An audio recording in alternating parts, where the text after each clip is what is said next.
Interesting now that I live in the Veterans Administration and I interface quite a bit with the Department of Defense. A statistic, I was in a meeting not very long ago and someone from the Department of Defense said, do you know this health in this country is an issue of national security? And I thought for a minute, like, what is he talking about, right? Because 80% of people that walk into a recruitment office for the armed services doesn't even qualify to be considered for service, 80% because of their health status. So the dominant medical paradigm is what you were describing, which is we have a disease that we have to fight. And it's revealed in the language that we use, you know, antibiotics, antipsychotics, anti. The concept that disease sits over there and the job of medicine is to fight that battle and win. So this whole concept and this approach to modern medicine has come because you need to understand when they thought of medicine, when they thought of developing some kind of medicine and a system of medical treatment, their problem was only with infectious diseases and contagious diseases. How to treat the plague, how to treat the smallpox, how to treat this. Nobody ever thought of a diabetes or a hypertension or a cardiac problem. They never even considered those things that did not exist in their radar. In their radar, only infectious diseases did exist. That has to be handled on a war footing, no question about that, because it is a war. An infection means it's an invasion from another organism upon our own system, and you have to use chemical weapons. You can't shoot them.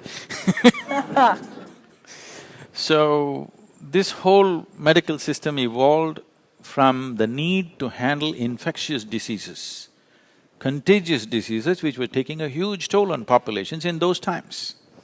But today we have come to a place where people are on self-help. That is, they manufacture their own diseases, they don't wait for any infection to happen to them.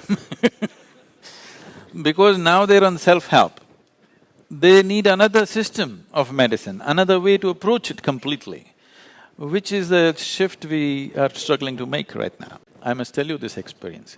We had a yogic hospital in our yoga center in India. We called it Yogic Hospital. We did not want it to grow too much because we don't want to turn into a hospital full-time, we are a spiritual center. So we're keeping it low-key. Once when I came here, I spoke and a few doctors, American doctors who were interested, they traveled to India. They came and stayed there for 3 days and after 3 days, one of the volunteers came and told me all the American doctors are up in arms, they want to leave. I said, what happened?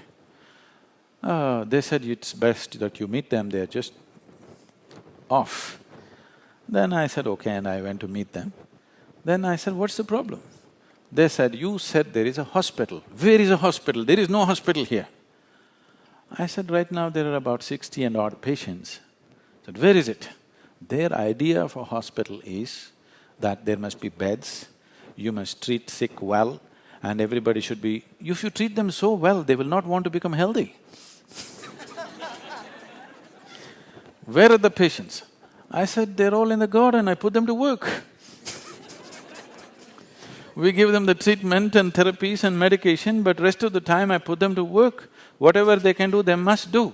Above all, they must sit and work barefoot and bare hands with the soil.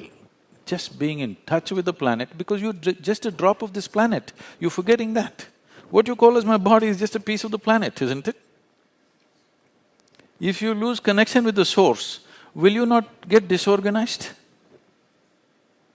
There are specific scientific ways of doing that. If you cannot do any of those things, at least just let them walk in a farm barefoot, work, do something, you will see at least 60–70% of them will just come out of their problems just like that, just being in touch with this.